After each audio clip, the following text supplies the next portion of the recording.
vamos a revisar el tema de lo que es el paro cardíaco perioperatorio. Mi nombre, como ya les comentó Diana, es Daniel Orlando Delgadillo, soy residente de tercer año de anestesiología de la UIS y pues dándole continuidad a la charla, vamos a comenzar. Este es el contenido de la charla. Vamos a iniciar hablando con lo que es la epidemiología y por qué la importancia de hablar de este tema. Vamos a revisar algo sobre los factores de riesgo para la presencia o el desarrollo de lo que es el paro cardíaco durante el perioperatorio. Vamos a dar unas claves sobre cómo reconocerlo y cómo anticiparnos a que este evento se presente. Vamos a revisar sobre algunas de las recomendaciones que existen para considerarse pues, reanimación cardiopulmonar de alta calidad y básicamente en lo que se enfoca principalmente es a la reanimación en situaciones especiales pues, relacionadas con el perioperatorio. Últimamente, han salido recomendaciones y puntos de buena práctica clínica sobre lo que es la ecografía en paro cardíaco y vamos a hablar un poco de ello. También vamos a hablar un poco sobre las habilidades no técnicas y finalizamos con unas conclusiones sobre el tema. En cuanto a la epidemiología, pues estos son datos del séptimo Proyecto Nacional de Auditoría del Colegio Real de Anestesistas del Reino Unido, donde ellos revisaron, pues con la colaboración de alrededor de 10.000 anestesiólogos, eh, reportando pues de manera voluntaria lo que fueron los actos anestésicos desarrollados durante el año comprendido entre junio del 2021 y junio del 2022. En este periodo de tiempo, pues ellos reportaron alrededor de 881 eventos de paro cardíaco perioperatorio para una incidencia de 1 en 3.000 actos anestésicos, lo cual concuerda pues con la literatura actual. Sin embargo, pues los americanos tienen una incidencia un poco menor, reportada en alrededor de 6 actos por cada 10.000 actos, 6 eventos por cada 10.000 actos anestésicos. El 50% de los anestesiólogos entrevistados afirmó tener o atender un caso de paro cardíaco preoperatorio en los últimos 2 años y el 85% de los anestesiólogos ha manejado como anestesiólogo eh, tratante, digamos que al menos un caso. Dentro de los factores de riesgo y que se presentan o que están presentes en pacientes que desarrollan este tipo de eventos, pues aparecen los extremos de la vida, las comorbilidades cardiovasculares, la cirugía que se realiza de urgencia y la cirugía mayor. El 62% de los eventos ocurrió durante el día y el 87% de los casos ocurrió bajo anestesia general. Vamos a ver cómo está reportada en la gráfica a la derecha, que más de la mitad de los paros cardíacos ocurrieron dentro de las salas de cirugía. Sin embargo, vemos que en la fase posoperatoria también un 12% ocurrió en lo que es el área de cuidado crítico y también se reportan dentro de lo que es como tal el área de recuperación. Otro dato importante o algo que llama la atención es que si bien los actos anestésicos a nivel de la sala de hemodinamia representan el menos del 1% de la actividad anestésica reportada durante este año y se presentó el 6% de los casos en esta metodología. Se cayó un pedazo que... Además de eso, pues al tratarse de un evento que la mayoría de veces es presenciado, se conocen muchas veces las causas precipitantes. Dentro de lo que ellos reportaron fue que el 82% de los casos presentó un ritmo de paro no desfibrilable y prevalece lo que es la actividad eléctrica sin pulso en un 52%. Ellos manifestaron que el 79% de los casos recibió al menos una dosis de epinefrina y el 17% recibió al menos una descarga eléctrica definida como una desfibrilación. El 78% de los casos recibió pues reanimación cardiopulmonar, haciendo énfasis ya sea en descarga o en masaje en el primer minuto, de los cuales el 75% tuvieron retorno a circulación espontánea y al 88% de estos pacientes que obtuvieron retorno a circulación espontánea se les dio egreso hospitalario. Ellos describen factores relacionados al paciente en el 82% de los eventos, un 40% relacionados con el acto anestésico y un 35% relacionado como tal con el evento quirúrgico. Y lo que describen también dentro de, pues, de sus observaciones es que la detección rápida y el tratamiento oportuno y eficaz es lo que mejora los desenlaces una vez se presentan este tipo de eventos. Cuando le preguntaron a los anestesiólogos sobre el top 3 de su percepción sobre los, las causas de paro cardíaco perioperatorio, estas fueron las tres, pues las cinco que más prevalecieron, ¿sí? Apareciendo en el primer lugar la hipovolemia con un 52%, la hipoxemia en un 46% y la causa cardíaca definida como isquemia o falla cardíaca en el 42%. No aparece muy lejos la anafilaxia con un 41% y la hemorragia con un 20%. Pero lo que ellos encontraron realmente es que las tres principales eh, causas relacionadas con paro cardíaco perioperatorio hacen referencia a la hemorragia mayor con un 17%, con un total de 149 casos, las bradiarritmias con un 9,4% y la isquemia cardíaca con un 7,3%. Y como vemos, alrededor del 50% de los casos se presentó durante el mantenimiento, durante la anestesia general. En una menor proporción y las que le siguen en orden de frecuencia fue durante el posoperatorio, ya sea en la unidad de cuidados posanestésicos o en la unidad de cuidado crítico y a su vez durante la inducción anestesia y el espacio comprendido entre la inducción anestésica y el inicio como tal de la cirugía. Este cuadro lo reportan ellos y básicamente quieren resumir cuál fue la principal causa eh, de paro cardíaco relacionado con la especialidad, donde vemos que como tal la cirugía gastrointestinal abdominal, la principal causa de paro cardíaco fue el shock séptico, mientras que en cirugía cardíaca pues fue la isquemia, a su vez que en la sala de hemodinamia o bajo el cuidado de cardiología intervencionista pues fue la isquemia miocárdica. En los pacientes pues, de cirugía otorrinolaringológica, pues la causa precipitante fue la hipoxemia severa. En los pacientes de cirugía general, el shock séptico. En los pacientes de ginecología, las bradiarritmias, al igual que en urología. Y en cirugía vascular, pues la causa precipitante con mayor frecuencia fue como tal la hemorragia mayor. Dentro de los factores de riesgo que ellos describen, pues lo dividen en lo relacionado como tal con el paciente, con el procedimiento y con la anestesia o las técnicas anestésicas o con los eventos anestésicos. Dentro de los factores de riesgo que ellos encontraron para presentar paro cardíaco relacionados con el procedimiento, pues son las cirugías de alto riesgo, como lo fue la cirugía cardíaca, la cirugía torácica, la cirugía vascular, la cirugía gastrointestinal urgente y lo que fue el trauma ortopédico. Y en lo relacionado con el paciente, pues hace referencia hacia los extremos de la vida, la fragilidad, las enfermedades crónicas, digamos, no transmisibles en estadios avanzados como la falla cardíaca, la hipertensión pulmonar, la enfermedad vascular periférica, la enfermedad renal crónica y lo que son los trastornos de la coagulación.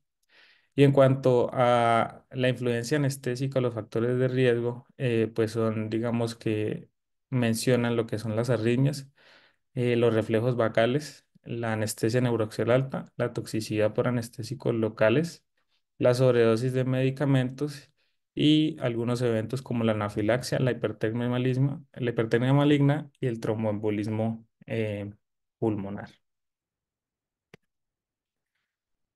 Hablando un poco ya de lo que es el reconocimiento del paro, pues si bien durante la atención perioperatoria los pacientes van a estar monitorizados, existen algunos factores que hay que tener en cuenta.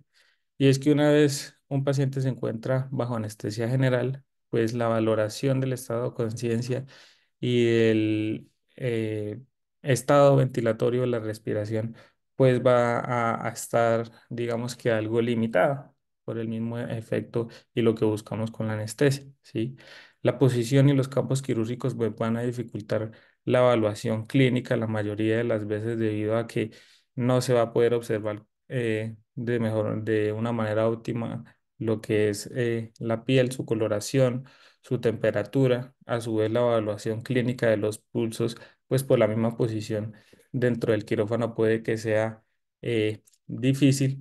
Y a su vez existen pacientes que presentan patologías que dificultan la monitoría, y sobre todo pacientes en estado crítico o pacientes que tienen patologías de base como la obesidad o algunas condiciones como la nasarca, quemaduras o estados de hipotermia de shock que van a dificultar que van a dificultar la monitoría y a su vez pues pueden ocurrir errores en la monitorización y descuidos en el manejo que pueden llevar a que no sea tan fácil diagnosticar o reconocer lo que es el evento. Básicamente, ¿cómo se hace el diagnóstico? Se hace pues por la presencia de un ritmo de paro, ¿sí? Que puede ser desfibrilable o no desfibrilable, más la ausencia de pulso durante más de 10 segundos. En este video, lo que podemos observar clásicamente es el momento exacto en el que un paciente entra en parada cardiorrespiratoria, donde vemos que hace un ritmo de paro, en este caso una taquicardia ventricular con pérdida de la onda de pulso a nivel de la onda arterial y pérdida de onda a nivel de la pletismografía. Si estuviéramos monitorizando pues la capnografía o probablemente en el ventilador mecánico, lo que se vería pues sería la caída súbita en el end-tidal de CO2, que sería pues la forma o los signos clínicos que nos hablan de que el paciente está en una parada cardiorrespiratoria. ¿Qué debemos hacer al identificar la crisis? Pues informar como tal al equipo quirúrgico, ¿sí? Que el cirujano y el personal de enfermería, de instrumentación, se encuentren enterados de la situación. Se debe solicitar ayuda, ¿sí? Siempre hay alguien que nos puede brindar una mano, ayudar a pensar, a buscar la causa, a dar tratamiento oportuno. Iniciar la administración de oxígeno, una FIO2, pues aumentarla básicamente o dar una FIO2 del 100%, suspender los anestésicos y empezar a evaluar las causas reversibles para darles tratamiento oportuno. Para eso existen pues como tal las listas de chequeo y las ayudas cognitivas que ayudan a su vez a identificar las crisis, a orientar las maniobras enfocadas a dar el tratamiento oportuno con los diferentes pasos que se deben tener en cuenta, ¿sí? Ayudan a reconocer la causa mientras se realizan pues todas las maniobras como tal, el inicio de compresiones, la verificación del ritmo, la verificación del pulso, iniciar la administración de medicamentos como lo va a hacer la adrenalina cada 3 a 5 minutos y en caso de pues de ritmos desfibrilables, el choque eléctrico, la desfibrilación y en caso de que no salga pues la administración ya sea de los antiarrítmicos.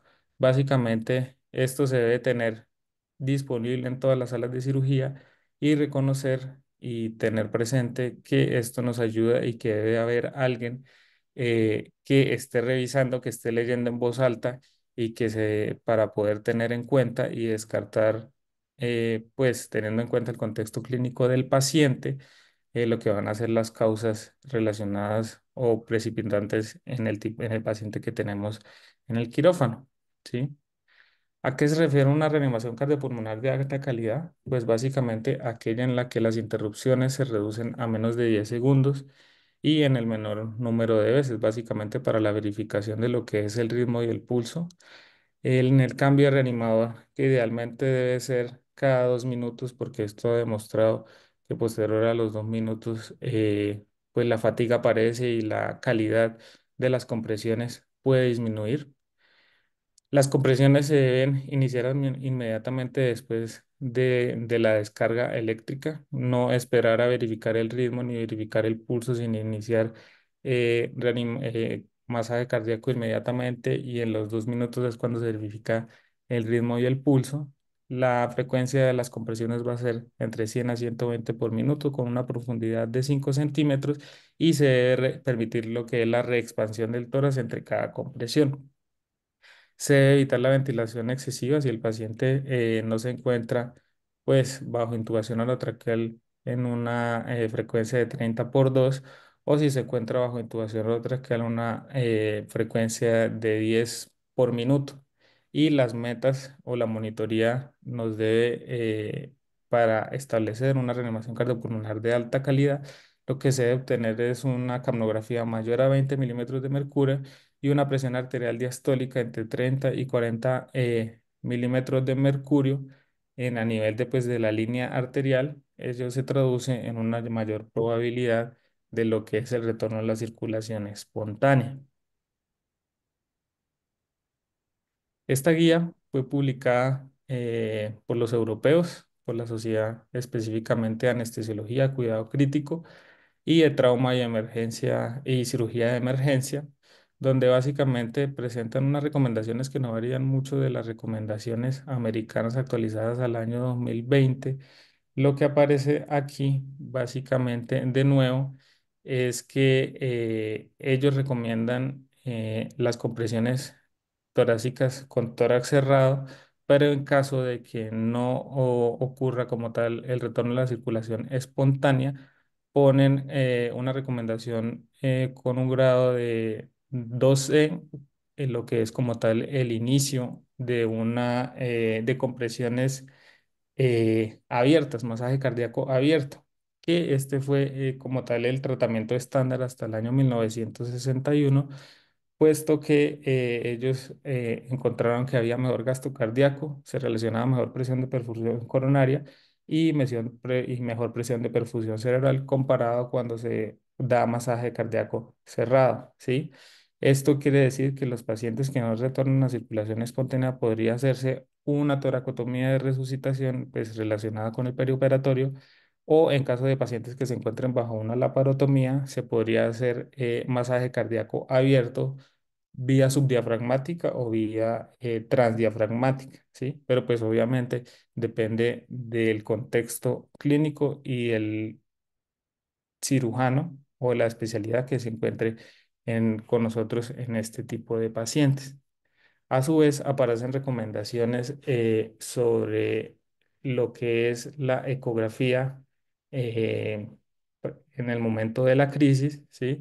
Donde ellos recomiendan como un punto de buena práctica clínica, como una recomendación grado 2C, el uso de ecocardiografía transesofágica para identificar como tal la causa y guiar el manejo de los pacientes que presentan como tal el paro cardíaco durante el perioperatorio, porque vamos a ver más adelante cuando hablemos de esto que van a permitir descartar y dar manejo a algunas patologías o condiciones reversibles con las cuales se puede hacer pues un diagnóstico oportuno. Vamos a hacer una revisión de las situaciones especiales que ocurren durante el perioperatorio. Vamos a iniciar hablando de lo que es el paro cardíaco traumático, y básicamente en este tipo de pacientes lo que se debe centrar es a la evaluación inmediata y al tratamiento simultáneo de lo que son las causas reversibles, ¿sí? Se debe, pues, descartar y darle manejo a la hipovolemia, a la parada respiratoria, al neumotórax de atención y al taponamiento cardíaco, ¿sí? No se debe retrasar las intervenciones por el hecho de que no hay un diagnóstico, digamos, tomográfico, sino que en los algoritmos ya aparece lo que es el ultrasonido para dar diagnóstico oportuno, ¿sí? Pues si el paciente se presenta con una hemorragia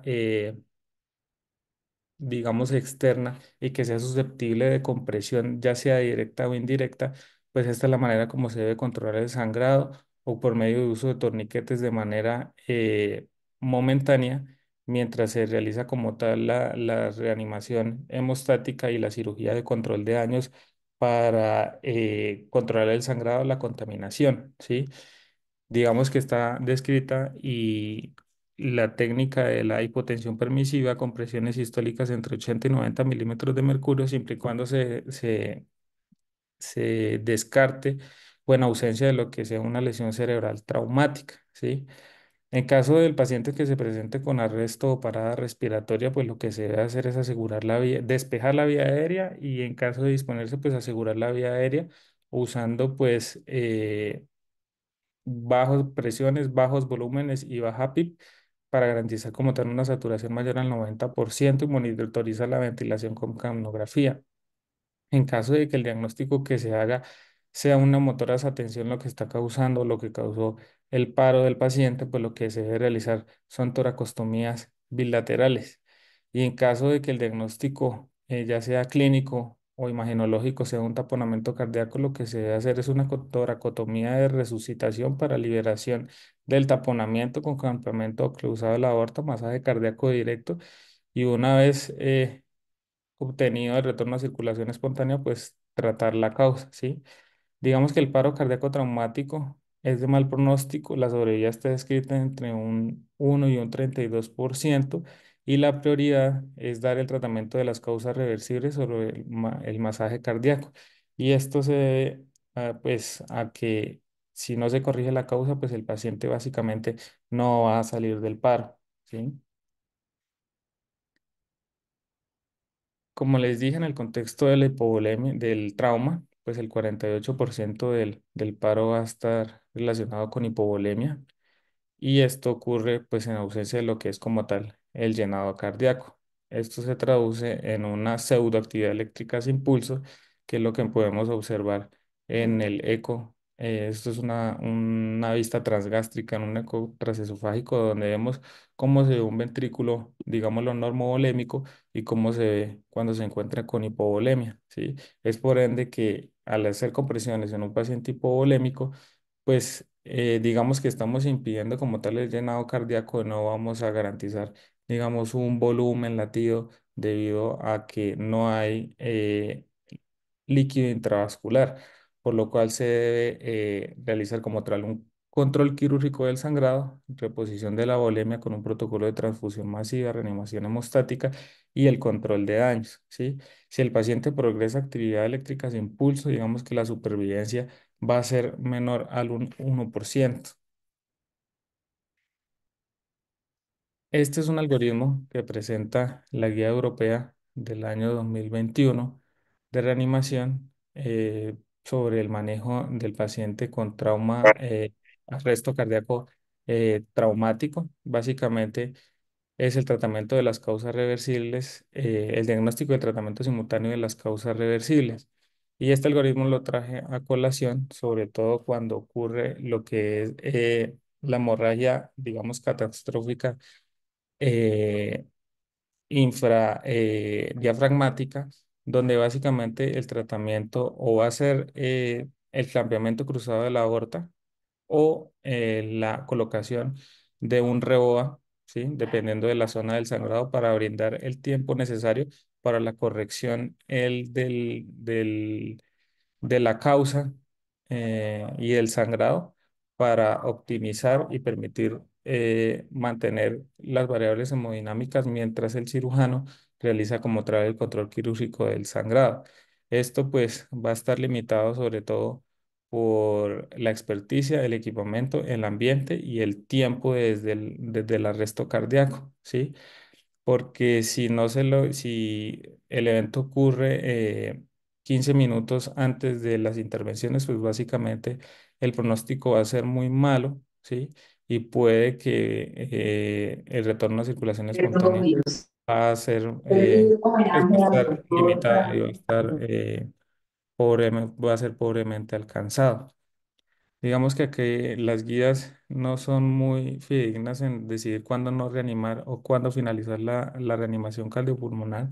Sin embargo, ellas recomiendan que no se debe reanimar pacientes con arresto cardíaco traumático en ausencia de signos de vida durante los 15 minutos anteriores y básicamente se hace pues evaluando las pupilas, el esfuerzo respiratorio y la actividad a nivel del electrocardiograma, ¿sí? O cuando ocurre trauma masivo que es incompatible con la vida, como la decapitación o la pérdida de tejido cerebral.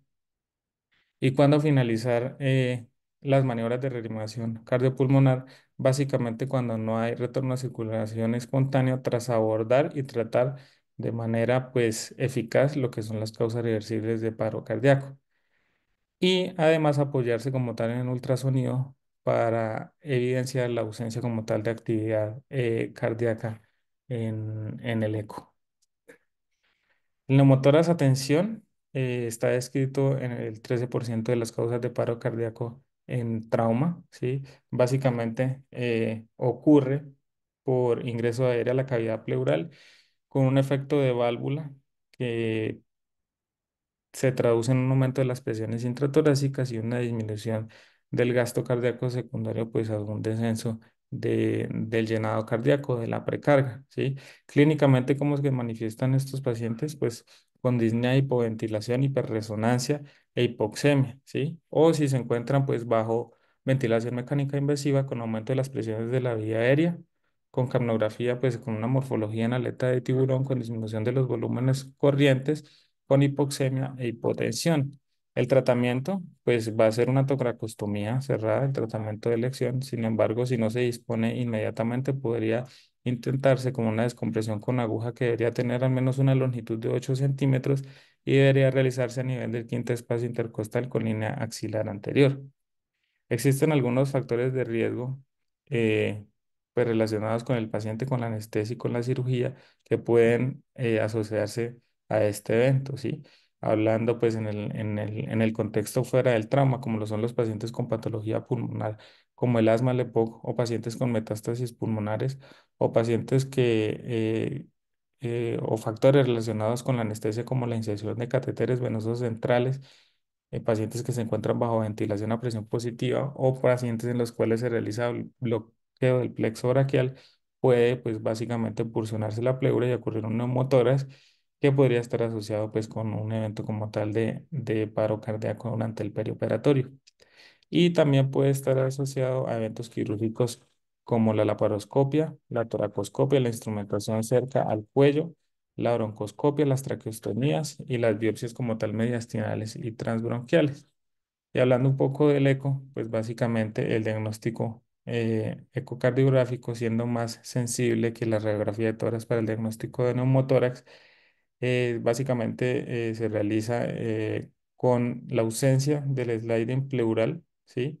En esta imagen lo que vemos básicamente es en el modo M, el signo de de la estratosfera o el código de barras, siendo ausente como tal el signo del mar y la playa, que sería como tal para hablar de neumotórax en el eco. El taponamiento cardíaco asociado al trauma, pues básicamente está contemplado en el 10% de las causas de paro cardiorrespiratorio. El- la clínica va a estar dada por ingurgitación yugular, ruidos cardíacos velados e hipotensión. Y el tratamiento de esta patología en el contexto de trauma, pues va a ser la toracotomía de resucitación, ¿sí? Pero pues va a depender de la experiencia del equipo, del ambiente, de los quirófanos y el tiempo como tal de la parada cardíaca. La supervivencia, pues va a depender si la toracotomía de resucitación se realiza en el contexto de trauma penetrante, heridas penetrantes cardíacas o en trauma cerrado de tórax, siendo pues de peor pronóstico la toracotomía de resucitación que se realiza en el paciente taponado con trauma cerrado de tórax.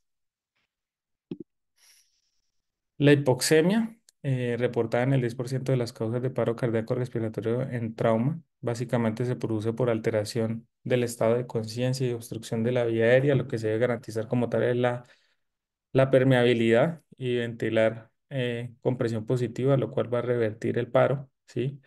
El tratamiento, pues, ideal va a ser el asegurar la vía aérea usando FIOS al 100% y limitar las presiones y monitorizarlo pues con capnografía para evitar la hiperventilación en estas intervenciones. Ya saliendo un poco de lo que es el contexto del trauma, ¿sí? Es común y como vimos reportado está dentro de las tres primeras causas, lo que son las bradiarritmias, y este algoritmo presenta como tal las intervenciones que se deben hacer en el paciente que se presenta con bradicardia durante el perioperatorio. Hay que tener en cuenta y descartar cuáles son las posibles causas que están llevando a ese paciente que asociado a la bradicardia está presentando hipotensión severa o alteración como tal del estado de conciencia, dolor torácico o disminución de la perfusión como tal distal, los cuales tienen indicación de intervención como tal farmacológica, siendo la atropina pues el medicamento de elección en dosis máximas de 3 miligramos en bolos seguidos de 0,5 a 1 miligramo, y en caso de no respuesta pues aparece como tal la epinefrina en bolos de 10 a 100 microgramos o las infusiones de dopamina. Dentro de las causas comunes, pues básicamente hay que descartar que se trate de digamos que bloqueo simpático o una anestesia espinal eh, alta que se asocie como tal a un predominio vagal. Se descartar hipovolemia, también descartar que se esté presentando como tal una profundidad anestésica excesiva, autopip, o que el paciente básicamente esté presentando cambios eléctricos a nivel del electrocardiograma que nos hagan pensar como tal en isquemia. Descartar también trastornos hidroelectrolíticos una vez se hayan descartado las causas anteriores, y también aparecen otras causas que pueden llegar a ser menos comunes como las que aparecen en la tabla. Básicamente, si el paciente no responde a estas intervenciones farmacológicas, se debe preparar o presenta un bloqueo de alto grado. Básicamente, se debe preparar el paciente para la estimulación con un marcapaso, sea de manera transitoria con un marcapaso transcutáneo o la inserción de como tal un marcapaso transvenoso, así como pues la transferencia de la unidad de cuidado intensivo para su monitoría y manejo como tal especializado. Este es el algoritmo actualizado al año 2025 del manejo del paciente con bradicardia inestable de la Sociedad Colombiana de Anestesiología, donde básicamente pues las recomendaciones son las mismas: aumentar eh, la FIO2, administrar la atropina, descartar como tal o parar la estimulación quirúrgica que puede ser como tal la causa de la bradicardia. En caso de que no sea efectiva la atropina, pues las otras alternativas farmacológicas o la estimulación eléctrica transcutánea, y descartar como tal lo que son los diagnósticos diferenciales. Y en caso pues como tal de progresión a paro cardíaco, pues iniciar como tal maniobras de reanimación. En cuanto a la isquemia, digamos que está descrita en el 15% de los pacientes con enfermedad coronaria, ya sea diagnosticada o no diagnosticada, con enfermedad arterial periférica o mayores a 65 años que van a cirugía no cardíaca mayor, presentan como tal isquemia peroperatoria. Y lo importante de esta patología es que la mortalidad está aumentada, se haga o no se haga el diagnóstico, ¿sí? Hasta el 10%. Idealmente, estos pacientes que van a este tipo de procedimientos y tienen factores de riesgo cardiovascular, la monitoría pues debería ser un poco más, digamos, avanzada, al menos usar una electrocardiografía de 5 derivaciones para la evaluación como tal del segmento ST durante el intraoperatorio, y a su vez considerar pues la monitoría invasiva. ¿Y por qué se traduce o por qué se produce esta isquemia durante el preoperatorio? Pues básicamente es por la suma de factores tanto inflamatorios como la respuesta al estrés quirúrgico, que se van a traducir básicamente en un aumento de la demanda de oxígeno como una disminución en la entrega de oxígeno, lo cual se va a traducir pues en una injuria o una lesión miocárdica perioperatoria, ¿sí? Este es el algoritmo como tal de las guías europeas del año 2022 para el diagnóstico y el tratamiento como tal de la lesión miocárdica y la isquemia peroperatoria. Básicamente es un diagnóstico que a veces clínicamente es difícil de hacer porque los pacientes van a estar, digamos, en el contexto perioperatorio recibiendo altas dosis de analgésicos que pueden enmascarar los síntomas. Sin embargo, pues están descritos ya en los algoritmos que se debe tomar en algunos, teniendo algunas consideraciones, troponina basal y troponinas a las 24 de las 48 horas para hacer diagnóstico como tal de isquemia peroperatoria, hacer el electrocardiograma y siempre descartar que no se trate de una, o que sea la anemia, ¿sí? La que está causando como tal esa diferencia entre el aporte y el consumo de oxígeno. A su vez, pues descartar otras causas por medio de la ecocardiografía para dar como tal el tratamiento oportuno, ¿sí? Que sería pues corregir la causa primaria y en caso de los factores precipitantes y todo, llevar pues el paciente como tal a la arteriografía coronaria para hacer diagnóstico y dar tratamiento en caso de que se requiera, ¿sí? Dentro de otra de las causas de paro cardíaco, pues aparece la anafilaxia, que hace referencia a la forma más grave de reacción de hipersensibilidad debido como tal a la liberación masiva de mediadores inflamatorios a nivel de los mastocitos y los basófilos. Está descrita pues en diferentes proporciones entre 1 a 350 y 1 en 20.000 procedimientos anestésicos con una mortalidad que puede llegar a ser tan alta como el 6% dependiendo pues de la severidad. Dentro de los medicamentos que más se asocian a la anafilaxia peroperatoria, pues digamos que aparecen los antibióticos, haciendo referencia principalmente pues a las penicilinas y a las cefalosporinas, los bloqueantes neuromusculares, dentro de los que aparece el rocurona y la succinilcolina, la clorexidina, el látex y el azul de metileno, ¿sí? Pues básicamente o clásicamente, de entre los signos y síntomas que uno tiene presente van a ser los síntomas cutáneos. Sin embargo, pues en estos pacientes o durante la anafilaxia peroperatoria vemos que los síntomas que más predominan, signos y síntomas que más predominan van a ser los síntomas o los signos hemodinámicos con hipertensión y taquicardia, más que los eventos cutáneos y los signos o síntomas respiratorios. Y la piedra angular del tratamiento, pues va a ser la epinefrina en bolos que van entre 10 y 100 microgramos intravenosos cada 2 a 5 minutos. Y a su vez, pues esto va a ser, digamos que un choque distributivo, por lo cual también se debe administrar cristaloides, ¿sí? Digamos que lo que son los corticosteroides, los agonistas beta 2 y los antihistamínicos ya serían como el manejo coadyuvante en caso de que se presente como tal la anafilaxia, pero el tratamiento y la piedra angular va a ser la epinefrina.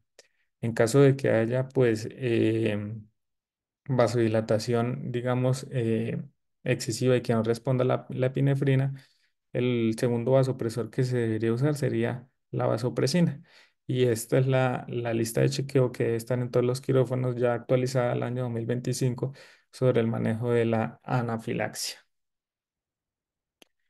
En cuanto a la toxicidad por anestésicos locales, digamos que ocurre principalmente ya sea por la inyección intravascular o la absorción rápida del anestésico local en sitios de alta vascularización. Está descrita entre 1 a 10 por cada 10.000 técnicas anestésicas regionales y lo que ocurre básicamente es neuro y cardiotoxicidad, ¿sí? Clínicamente, la que lleva parada cardiorrespiratoria es un paciente que convulsiona posterior a una intervención anestésica regional y que progresa para cardiorrespiratoria. Hay que tener en cuenta que puede que ocurra tanto inmediatamente hasta 1 hora después de la inyección, es por ende que deben estar monitorizados para la administración de una técnica, ya sea anestésica o analgésica regional en la que se usen altos volúmenes. Dentro de los factores de riesgo, pues relacionados con el paciente, pues aparecen los extremos de la vida, teniendo en cuenta pues las dosis tóxicas y la disfunción orgánica terminal, ya sea cardíaca, renal o hepática. Y el estado de embarazo también se menciona como un factor de riesgo.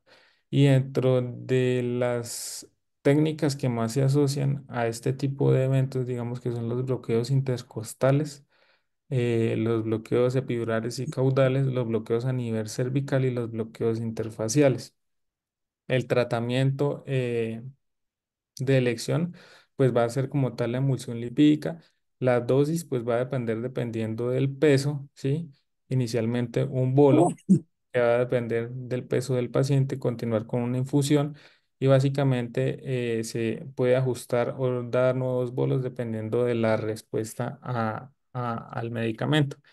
Esto es la ficha actualizada, ¿sí? Donde básicamente está descrito lo que son el peso para tener en cuenta la dosis. Si el paciente pesa menos de 70 kilos, pues van a ser bolos de 1,5 cc por kilo durante 2 a 3 minutos y la infusión va a ser a 0,25 cc kilo minuto. Mientras que si el paciente pesa más de 70 kilos, va a ser un bolo de 100 y una infusión de 250 mililitros durante 15 a 20 minutos. En caso de que posterior al bolo de la infusión persista inestable, se podría repetir el bolo y continuar nuevamente la infusión. Si el paciente convulsiona, eh, pues el manejo para yugular la convulsión va a ser básicamente con benzodiazepinas, con midazolam o con lorazepam, dependiendo de lo que se tenga disponible. Los pacientes que hacen paro por intoxicación por anestésico local, hay que tener en cuenta que suelen ser paros prolongados, ¿sí? En los que las dosis de epinefrina se modifica debido principalmente a que las dosis estándar pues sean asociadas a hipoxemia, hipercapnia y acidosis debido pues a sobre todo a efectos sobre el intercambio a nivel de los gases pulmonares. Es por ende que las dosis están limitadas a 1 microgramo por kilo durante la reanimación en pacientes con intoxicación por anestésicos locales y se debe evitar administrar lo que son beta bloqueadores, bloqueadores de canales de calcio y la vasopresina en este tipo como tal de eventos. En cuanto a la hipertermia maligna, pues es una miopatía hereditaria autosómica dominante poco frecuente, con una incidencia entre 1 a 62.000 y 1 a 500.000 actos anestésicos y se caracteriza por una reacción extrema a halogenados y a la succinilcolina mediada por el receptor de rianodina a nivel del retículo sarcoplásmico. Clínicamente, pues lo que se va a producir va a ser secundario al hipermetabolismo muscular que va a ocurrir pues rabdomiólisis, hipercapnia, acidosis, taquicardia, hipertermia, lesión renal, hipercalemia y pues finalmente llevar al paro cardiorrespiratorio, ¿sí? Son pacientes que también hacen espasmo del macetero y la hipertermia suele ser como tal un evento tardío. El tratamiento pues va a ser básicamente el dantroleno, que lo que va a hacer es bloquear básicamente la liberación de calcio a nivel del músculo esquelético, ¿sí? Hay diferentes, digamos, casas comerciales y se debe tener en cuenta esto al momento de administrar como tal las dosis. La dosis descrita es de 2,5 miligramos por kilo y se puede repetir hasta 10 miligramos por kilo hasta que desaparezcan los síntomas, ¿sí? Si se asocia como tal a acidosis metabólico e hipercalemia, pues se le debe dar tratamiento ya sea con estabilizador de membrana como el gluconato de calcio, solución polarizante y bicarbonato de sodio. Además de eso, pues se deben tomar muestras sanguíneas para como tal el perfil de electrolitos, gases arteriales, creatinquinas, semioglobina, así como el perfil de coagulación y mientras se realizan todas estas intervenciones, pues también se debe optar por enfriar al paciente para mantenerlo con una temperatura idealmente sobre los 38 como tal grados centígrados. A su vez, se debe hacer diagnóstico diferencial con trastornos endocrinos, neurológicos y toxicológicos como lo es la tirotoxicosis, el fermocitoma.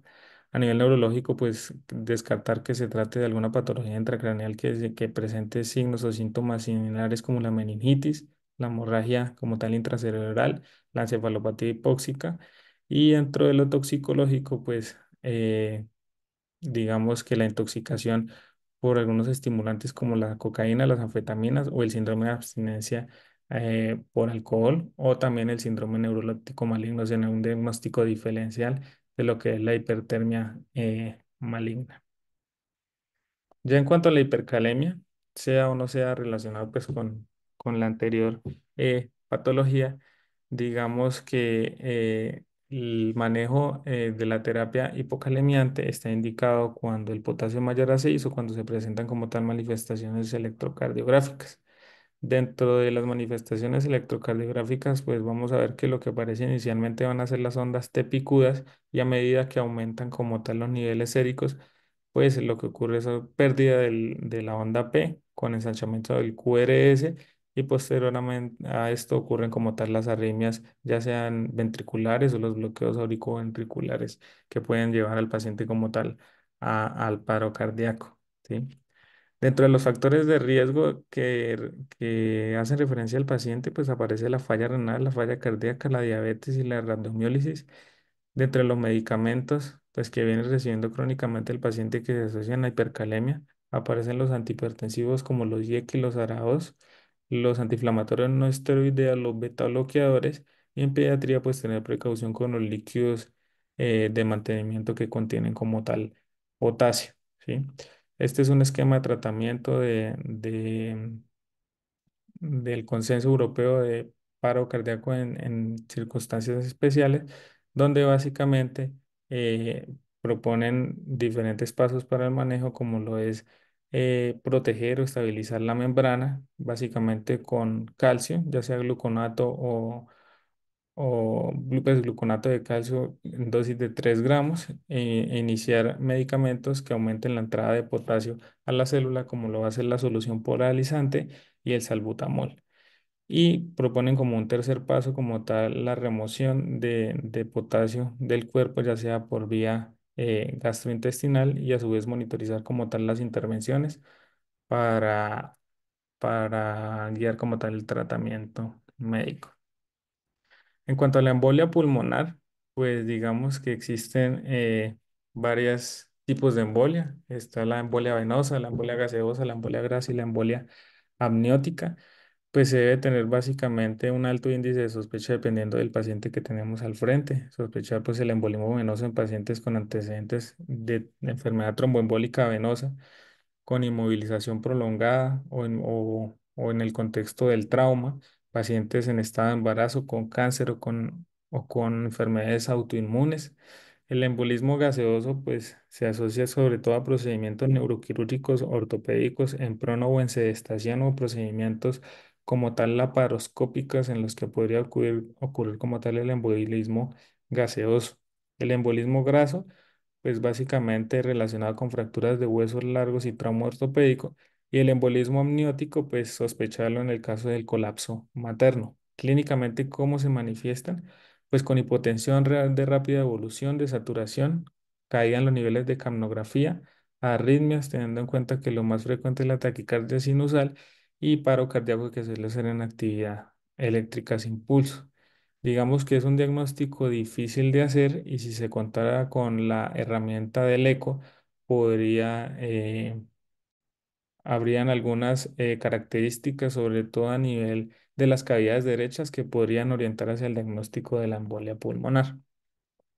El tratamiento básicamente va a ser de soporte, ¿sí? O si se tiene como tal un diagnóstico específico, pues hay que tener en cuenta de que en el contexto peroperatorio se debe tener en cuenta el riesgo de sangrado, el riesgo hemorrágico como tal, para dar una terapia como tal trombolítica, ya sea sistémica dirigida, o el inicio de la anticoagulación.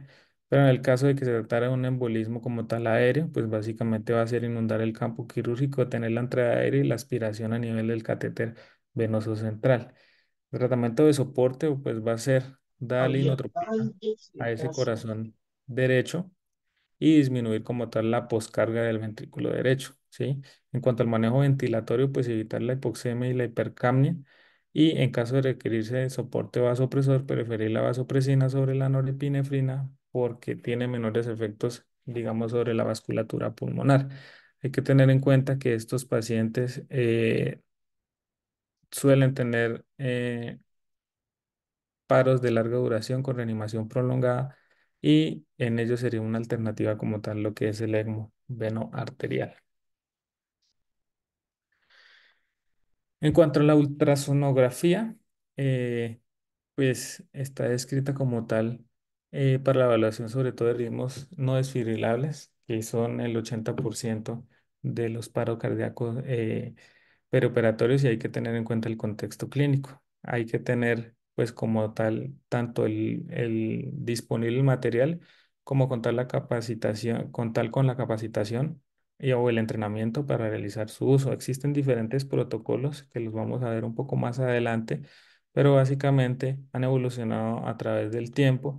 Inicialmente, pues se hacían únicamente ventanas a nivel cardíacas y pulmonares. Actualmente, pues los últimos protocolos ya hablan de hacer ventanas en abdomen y a su vez vascular, sobre todo para descartar causas reversibles de paro cardíaco, ¿sí?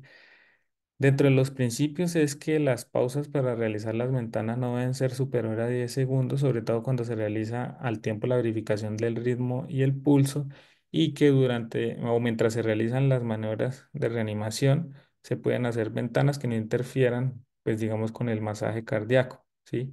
También es útil para diferenciar sobre todo lo que es la actividad eléctrica sin pulso de la pseudoactividad eléctrica sin pulso, que se diferencian básicamente porque la actividad eléctrica sin pulso hay un ritmo organizado en ausencia de pulso y en ausencia de contractibilidad como tal miocárdica. Pero la pseudo actividad eléctrica sin pulso lo que hay es un ritmo organizado sin pulso, pero en el eco sí se observa algo de contractibilidad miocárdica y esta se asocia como tal a un mejor pronóstico. La ventana de elección, tanto en crisis como en reanimación, pues va a ser la ventana subsifoidea. Y además de eso, pues otro de los objetivos o de lo que se puede hacer por medio del ultrasonido es confirmar como tal la efectividad de las compresiones cardíacas, determinar la presencia o ausencia de actividad miocárdica y podría también asistir procedimientos invasivos como sería la canulación vascular y lo que sería la pericardiocentesis.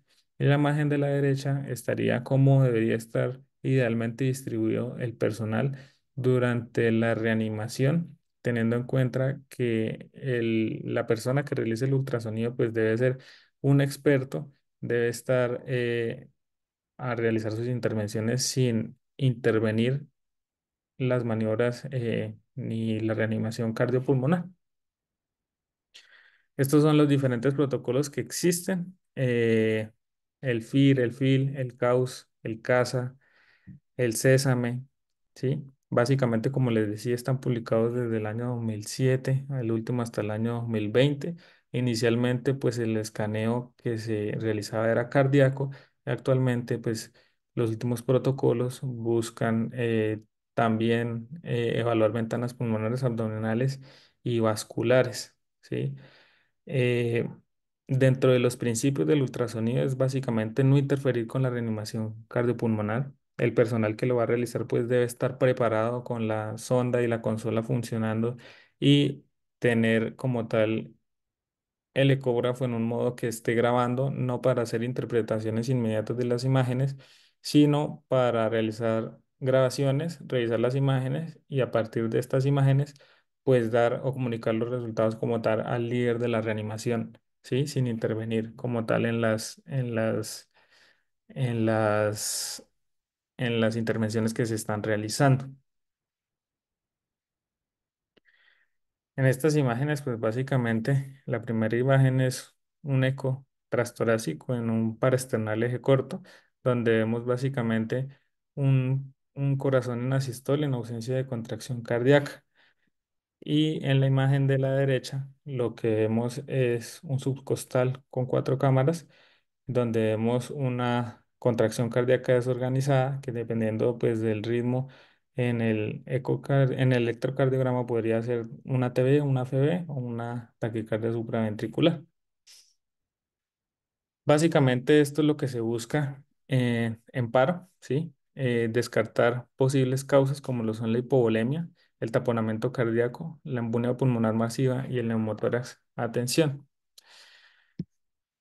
En estas imágenes podemos ver, en la primera imagen, pues es un paresternal eje corto, ¿sí? Donde vemos un corazón hiperdinámico con cavidades como tal pequeñas y obliteración como tal de, de la cavidad a nivel, pues al final de la sístole. En la segunda imagen vemos un subcostal, donde vemos la cava inferior, donde se ve colapsada. Y en la imagen de la derecha, este es una ventana a nivel del cuadrante superior izquierdo del abdomen, donde vemos líquido libre como tal en el espacio espleno-renal. Todos estos datos juntos pues, nos hablan de hipovolemia y que posiblemente pues, asociado al líquido libre a nivel intraabdominal, la cual podría pues, ser la causa teniendo en cuenta estas imágenes. Estas imágenes, pues, lo que se observa es un paciente con un derrame pericárdico, ¿sí? De gran tamaño, donde se observa como tal un ventrículo izquierdo hiperdinámico y que observamos como tal un colapso diastólico del ventrículo derecho, lo cual sería pues sugestivo como tal de un derrame pericárdico que está causando taponamiento cardíaco. Y dentro de los hallazgos ecocardiográficos que se presentan o se pueden llegar a ver en el paciente con embolia pulmonar, en la primera imagen pues vemos dilatación de las cavidades derechas y si me creen en el ventrículo derecho hay un trombo eh, en tránsito. En la segunda imagen, que es la esquina superior derecha, lo que se observa es el signo de McConnell, que se caracteriza por una hipoquinesia de la pared libre del ventrículo derecho con una contractibilidad normal a nivel del ápex. En la tercera imagen lo que se ve es un eje corto, ¿sí? Donde se observa como tal una dilatación del ventrículo derecho y un cambio en la relación del tamaño entre los dos ventrículos. Y en la cuarta imagen lo que se observa es una trombosis venosa profunda dada por ausencia de la colapsabilidad venosa a nivel como tal del miembro inferior. Estos son los hallazgos que se presentan en los pacientes con neumotoras, como les dije, la ausencia del sliding pleural. Lo que se observa en la imagen de la derecha es el punto pulmonar donde se ve la transición entre lo que es la zona donde hay sliding y no hay sliding pleural.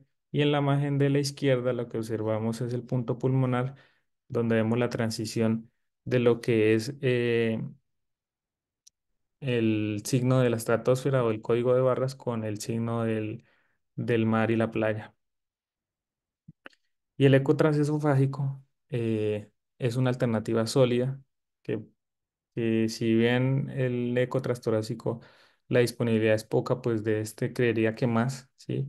Pero es una alternativa realmente muy importante porque permite obtener imágenes continuas durante las crisis, durante la reanimación, con mínima o nula interrupción de las maniobras de reanimación, ¿sí?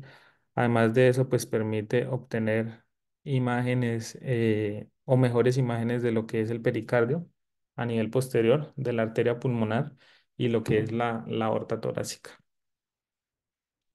Dentro de las habilidades no técnicas a tener en cuenta y que se deben fortalecer en estos escenarios de crisis y de reanimación, pues es reconocer y saber que podemos solicitar ayuda y que esa solicitud debe ser de manera oportuna. A su vez, designar un líder para el manejo y la orientación eh, del manejo de la crisis.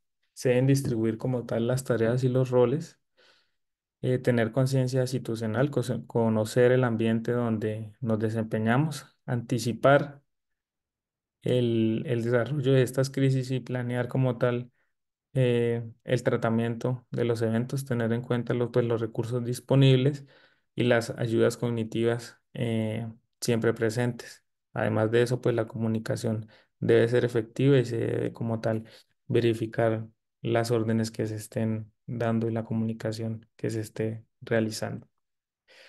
Y ya para concluir, pues la reanimación durante el preoperatorio tiene algunas consideraciones diferentes a lo que son los otros escenarios de paro.